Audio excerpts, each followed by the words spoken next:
प्रधानमंत्री नरेंद्र मोदी सामने खड़े होते हैं। उसी रात कैबिनेट कमेटी ऑन सिक्योरिटी की मीटिंग बुला ली जाती है। वासे ने उसे 50 लाख पाकिस्तानी रुपए दिए। ये घर सईद के घर से बेहद नजदीक था, तो रॉ के एजेंट नावेद के घर आने जाने लगे। नावेद के खाते में 1.5 करोड़ रुपए ट्रांसफर कर दिए जाते हैं।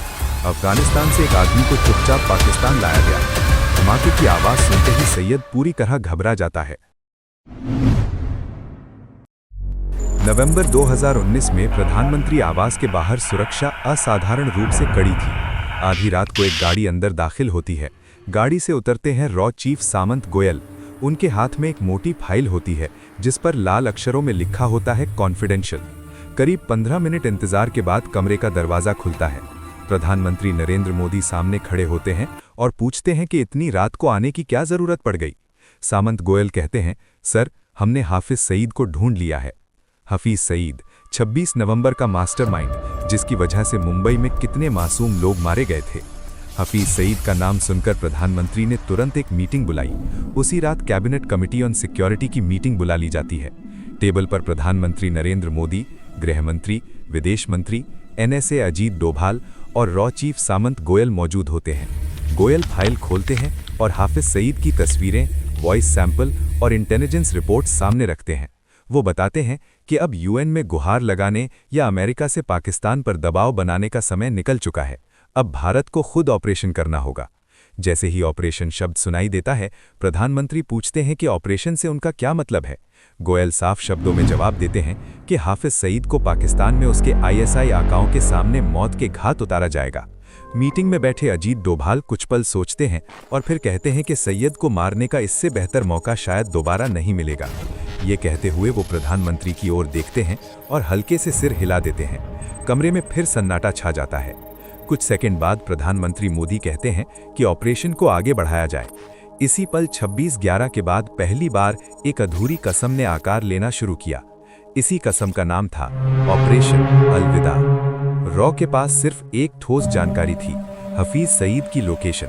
लेकिन यही जानकारी सबसे बड़ी चुनौती भी थी। सईद को पाकिस्तान की जमीन पर जाकर खत्म करना आसान नहीं था। वो लाहौर के पौश इलाके जोहर टाउन में रहता था, जहां उसकी सुरक्षा किसी किले से कम नहीं थी। 24 घंटे पाकिस्तान पुलिस की तैनाती, CCTV निगरानी और सीमित आवाजाही। सईद के घर तक पहुंचना लगभग नामुमकिन था। सीधे ऑपरेशन का मतलब था अंतर्राष्ट्रीय संकट। रॉ को समझ आ गया था कि अगर सीधा वार संभव नहीं है तो रास्ता अंदर से बनाना होगा।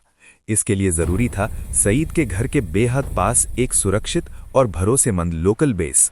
ऐसा ठिकाना जो शक के दायरे में ना आए लेकिन हर गतिविधि पर नजर रख सके। कहानी यहीं से एक अलग मोड़ लेती है। दिसंबर 2019। दुबई। नावेद नाम का एक पाकिस्तानी नागरिक पिछले 6 महीनों से दुबई की एक जेल में बंद था। वजह मामूली थी, एक छोटी सी चोरी। नावेद एक आम आदमी था, कोई आतंकी नहीं, कोई एजेंट नहीं। एक दिन अचानक जेल के दरवाजे खुले। नावेद को बेल मिल गई थी। बेल कराने वाला आदमी था वासे। जेल से बाहर निकलते ही नावेद ने हैरानी में पूछा कि उसने उसकी मदद क्यों की। वासे ने कहा, मुझे तुम्हारी जरूरत है। उसने बताया कि उसका कारोबार पाकिस्तान और दुबई दोनों जगह फैला है और उसे एक भरोसेमंद पार्टनर चाहिए। नावेद उलझन में था। वो जानता था कि ये ऑफर असामान्य है, लेकिन पैसों की सख्त जरूरत ने उसकी शंकाओं को दबा दिया। कुछ ही समय बाद वासे ने उसे 50 लाख पाकिस्तानी रुपए दिए। ये रकम नावेद के लिए जिंदगी बदल देने वाली थी। कुछ महीनों बाद नावेद पाकिस्तान लौट आया। यहीं से रॉ की योजना जमीन पर उतरने लगी। एक दिन वासे का फोन आया। निर्देश साफ थे, लाहौर के जोहर टाउन में एक घर किराए पर लेना है। नावेद ने बिना सवाल किए हाउस नंबर 120 किराए पर ले लिया। ये घर सईद के घर से बेहद नजदीक था, इतना नजदीक कि वहां से उसकी गतिविधियों पर नजर रखना संभव हो सके। नावेद को यह नहीं बताया गया था कि वासे असल में कौन है। सच्चाई ये थी कि वासे रॉ का एजेंट था। जो बेस रॉ महीनों से ढूंढ रही थी, वो अब नावेद के घर के रूप में मिल चुका था। इसके बाद रॉ के एजेंट अलग अलग समय पर नावेद के घर आने जाने लगे, कभी कुछ दिनों के लिए, कभी कुछ हफ्तों के लिए। नावेद ने कभी सवाल नहीं किए, वो वही करता रहा जो वासे कहता था। अगले 6 महीनों में रॉ के एजेंट्स ने हफीज सईद की हर गतिविधि को बेहद बारीकी से ट्रैक किया। उसके घर के बाहर क्या हो रहा है, घर के अंदर कौन आ जा रहा है, किस समय कौन सी हलचल होती है, ये सारी जानकारी मिनट दर मिनट दर्ज की जाती रही। जोहर टाउन में बना वो गुप्त ठिकाना अब पूरी तरह काम करने लगा था। ये सारी इंटेलिजेंस लगातार भारत भेजी जा रही थी। दिल्ली में बैठे रॉ चीफ सामंत गोयल हर अपडेट पर नजर रखे हुए थे। ऑपरेशन अब अपने आखिरी चरण के बेहद करीब पहुंच चुका है। इस दौरान एक बात किसी के ध्यान में नहीं आई। नावेद हफ्ते में एक बार अपने परिवार से मिलने लाहौर से बाहर निकलता था। ये उसकी सामान्य दिनचर्या का हिस्सा था, इसलिए रॉ के एजेंट्स ने इस पर ज्यादा ध्यान नहीं दिया। उन्हें लगा कि ये एक आम आदमी की आम जिंदगी है। अब प्लानिंग लगभग पूरी हो चुकी थी। लोकेशन, टाइमिंग सब कुछ तय था। बस एक आखिरी कड़ी बाकी थी। कुछ ही दिनों बाद वासे का नावेद को फोन आया। उसने नावेद को दुबई आने को कहा। वजह नहीं बताई गई।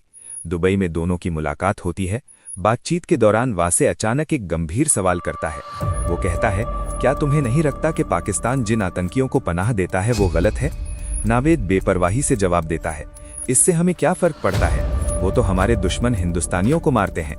वासे कुछ पल चुप रहता है, फिर वो कहता है, मैं एक यहूदी के लिए काम करता हूँ। 26/11 हमले में उस यहूदी ने अपना पूरा परिवार खो दिया था।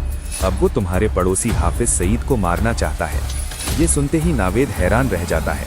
उसके लिए ये सब किसी फिल्मी कहानी जैसा था। वासे आगे कहता है, मुझे सईद को मारने में तुम्हारी मदद चाहिए। नावेद को ये बात मजाक लगती है। वो साफ कहता है कि वो इसमें शामिल नहीं होगा, लेकिन वासे उसे एक और ऑफर देता है। अगर वो मदद करता है तो उसे अपने पूरे परिवार के साथ अमेरिका में बसाया जाएगा, साथ ही करोड़ों रुपए भी मिलेंगे। नावेद के सामने अब जिंदगी का सबसे बड़ा फैसला था। एक तरफ डर, दूसरी तरफ पैसों और सुरक्षित भविष्य का लालच। काफी देर सोचने के बाद आखिरकार नावेद हाँ कह देता है। इसके कुछ ही समय बाद वासे के खाते में 1.5 करोड़ रुपए ट्रांसफर कर दिए जाते हैं। ये इस बात का संकेत था कि अब पीछे हटने का कोई रास्ता नहीं है। अब ऑपरेशन अलविदा अपने अंतिम मोड़ पर था।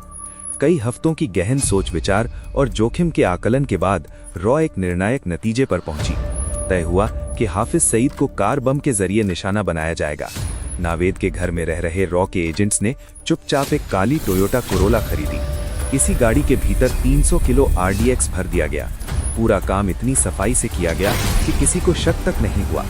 इस कार के बारे में नावेद को बिल्कुल पता नहीं थी। अब रॉ के सामने सबसे बड़ा सवाल था, इस कार को सईद के घर तक कौन ले जाएगा? यह ऐसा काम था जिसमें ड्राइवर का जिंदा लौटना लगभग नामुमकिन था। रॉ को एक ऐसे इंसान की जरूरत थी जो पैसों के बदले अपनी जान देने को तैयार हो। कुछ ही समय बाद अफगानिस्तान से एक आदमी को चुपचाप पाकिस्तान लाया गया। वो बेहद गरीब था, लेकिन एक बात साफ थी, वो मरने से नहीं डरता था। उसे भरोसा दिलाया गया कि ऑपरेशन के बाद उसके परिवार को बड़ी रकम दी जाएगी। अब नावेद के घर में कुल 4 लोग थे, 3 रॉ एजेंट और 1 अफगानिस्तानी। नावेद ने कभी नहीं पूछा कि ये लोग कौन हैं, कहां से आते हैं और क्या करते हैं। वो वही करता रहा जो वासे कहता था। रॉ का प्लान अब तक बिना किसी रुकावट के आगे बढ़ रहा था, लेकिन हर ऑपरेशन में एक ऐसा पल आता है जहां सब कुछ अचानक बदल जाता है। 13 मई 2021, वासे, जो इस पूरे नेटवर्क की सबसे अहम कड़ी था, नई दिल्ली में अपने परिवार के साथ ईद मनाने आया हुआ था। त्योहार के बाद वो अगले ही दिन दुबई लौटने के लिए घर से निकलता है। रास्ते में अचानक उसे चक्कर आता है। वो संभल नहीं पाता और जमीन पर गिर पड़ता है। तुरंत उसे अस्पताल ले जाया जाता है। शुरुआती जांच में डॉक्टरों को पता चलता है कि वो कई दिनों से तेज बुखार से पीड़ित था। कोविड टेस्ट कराया जाता है, रिपोर्ट पॉजिटिव आती है। हालत तेजी से बिगड़ती है और वासे को आईसीयू में शिफ्ट कर दिया जाता है। अगले 2 दिन वो जिंदगी और मौत के बीच जूझता रहता है। आखिरकार रॉ का ये जांबाज और बेहद अहम एजेंट दुनिया को हमेशा के लिए अलविदा कह देता है। जैसे ही ये खबर रॉ हेडक्वार्टर्स पहुंचती है, वहां भूचाल आ जाता है।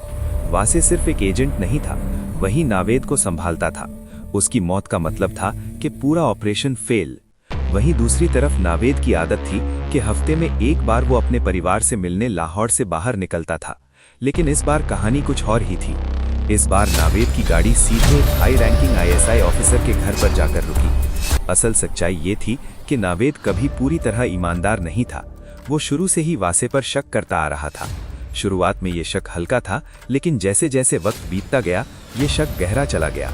और जिस दिन वासे ने उसके सामने हफीज सईद को मारने की बात कही, उसी दिन नावेद का शक यकीन में बदल गया। नावेद समझ चुका था कि वो किसी बेहद खतरनाक खेल का हिस्सा बन चुका है। इसी जानकारी को वो चुपचाप पाकिस्तानी एजेंसियों तक पहुंचा देता है। ये खबर बेहद सेंसिटिव थी और इसके असर तुरंत दिखने लगे।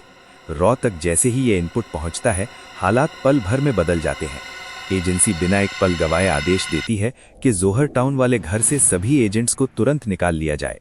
कुछ ही घंटों में वो घर खाली कर दिया जाता है। इसके बाद आईएसआई के लोग उस इलाके की छानबीन करती है, लेकिन उनके हाथ कोई ठोस सबूत नहीं लगता। अब रॉ के सामने सबसे बड़ी दुविधा खड़ी हो जाती है। महीनों की मेहनत, रिस्क और तैयारी, सब कुछ दांव पर लगा था। सवाल सिर्फ एक था, क्या ऑपरेशन को आगे बढ़ाया जाए या यहीं रोक दिया जाए। इस गंभीर मुद्दे पर एक बार फिर रॉ की एक अहम मीटिंग होती है। मीटिंग में प्रधानमंत्री नरेंद्र मोदी भी मौजूद होते हैं। आखिरकार फैसला लिया जाता है, ऑपरेशन जारी रहेगा। अब कहानी अपने अंतिम अध्याय में दाखिल होती है। जून 2021, लाहौर। सुबह के ठीक 11 बजे रॉ के एजेंट्स अफगान युवक को पूरी सावधानी से आईएसआई की नज़र से बचाते हुए उस अंडर कंस्ट्रक्शन बिल्डिंग तक लाते हैं। यही वो जगह थी जहां पहले से विस्फोटकों से भरी काली कोरोला गाड़ी खड़ी थी। युवक को एक बार फिर पूरा प्लान विस्तार से समझाया जाता है। कहां जाना है, कितनी दूरी है और क्या करना है, सब कुछ। युवक शांत था। उसे पता था कि वो वापस नहीं लौटेगा। कुछ देर बाद काले रंग की कोरला गाड़ी आगे बढ़ती है। गाड़ी के अंदर 300 किलो विस्फोटक भरा होता है। कार तेज रफ्तार में सड़क पर दौड़ने लगती है और हाफिज सईद के घर के पास पहुंचती है। सईद के घर से कुछ ही दूरी पहले एक चेक पोस्ट बना हुआ था। वहां खड़े पुलिसकर्मी रोज की तरह ड्यूटी पर थे। अचानक उनकी नजर एक तेज रफ्तार से आती काली कार पर पड़ती है। गाड़ी की रफ्तार सामान्य नहीं थी। पुलिसकर्मी तुरंत हाथ उठाकर गाड़ी को रोकने का इशारा करते हैं, लेकिन इससे पहले कि वो कुछ समझ पाते, गाड़ी सीधे बैरिकेड से टकरा जाती है और अगले ही पल एक जोरदार धमाका होता है। धमाके की आवाज पूरे जौहर टाउन में गूंज जाती है। आग और धुएं का गुबार आसमान में उड़ता है। धमाके की ताकत इतनी ज्यादा होती है कि हाफिज सईद के घर की एंट्रेंस, लोहे का गेट और सामने का ढांचा पूरी तरह उड़ जाता है। जो इंसान सालों से भारत में मासूम लोगों की जान लेता आया था, उसी के घर आज मौत दस्तक दे चुकी। धमाके की आवाज सुनते ही सैयद पूरी तरह घबरा जाता है। उसे समझ नहीं आता कि क्या हो रहा है। डर के मारे वो अपने घर के अंदर सोफे के नीचे छुप जाता है। उसका शरीर कांप रहा होता है। पहली बार उसे एहसास होता है कि खतरा अब सिर्फ भारत तक सीमित नहीं है। हालांकि इस धमाके में शहीद बच जाता है और इसी वजह से ऑपरेशन अलविदा अपने अंतिम उद्देश्य में पूरी तरह सफल नहीं हो पाता। लेकिन इस नाकामयाबी के बावजूद एक बात बिल्कुल साफ हो जाती है, सईद अब ये समझ चुका होता है कि वो रॉ से बच नहीं सकता। इस घटना के बाद पाकिस्तान में बैठे छोटे बड़े सभी आतंकियों तक एक साफ संदेश पहुंच जाता है। संदेश में कोई शब्द नहीं होते, लेकिन मतलब बिल्कुल साफ होता है। ये नया भारत है। नया भारत जो सिर्फ चेतावनी नहीं देता, नया भारत जो दुश्मन के घर में भी घुस सकता है और चुन चुन कर वार करने की ताकत रखता है। ऑपरेशन अलविदा भले ही अपने लक्ष्य को पूरी तरह हासिल न कर पाया हो, लेकिन उसने पाकिस्तान में बैठे आतंकियों की रूह कपा दी। अब वो जान चुके थे कि सीमाएं सुरक्षा की गारंटी नहीं है। दोस्तों, ऑपरेशन अलविदा पर आपकी क्या राय है, हमें कमेंट में जरूर बताइए।